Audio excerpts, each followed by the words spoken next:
Hadapi permasalahan lingkungan tempat tinggalnya, seorang warga Danukusuman, Solo, Jawa Tengah berkreasi menciptakan mesin cuci yang digerakkan dengan kayuhan sepeda.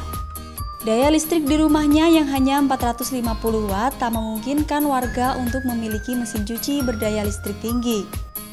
Kalau ide awalnya dari keluhan masyarakat yang selama ini menggunakan mesin cuci di rumah yang buatnya kecil, jadi kesulitan, kemudian tempat-tempatnya ini masyarakat juga kecil-kecil, jadi kalau menggunakan mesin cuci itu mengganggu tempat tinggalnya, makanya kita disuruh masyarakat untuk memikirkan bagaimana membuat teknologi tepat guna yang bisa digunakan untuk mencuci pakaian untuk masyarakat setempat.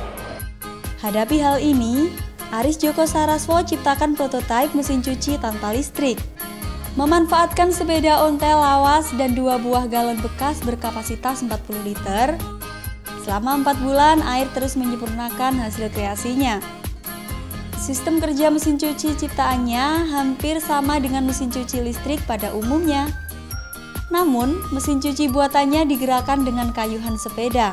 Biayanya sekitar, habisnya ini terakhir sekitar 800.000 Mas, karena kita menggunakan barang bekas yang bekas ya, kita menggunakan teknologi tepat guna yang sudah ada di masyarakat, biar nanti ke depan itu seandainya ini diduplikasi masyarakat di kecamatan yang lain juga bisa dan murah.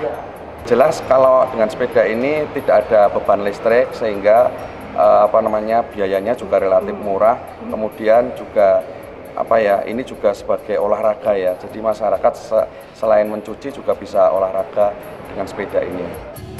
Ia berharap karyanya bisa berguna dan bermanfaat bagi warga di lingkungannya. Selain ramah lingkungan, mesin cuci ontel juga hemat dan juga sehat. Angga Eka melaporkan untuk NET.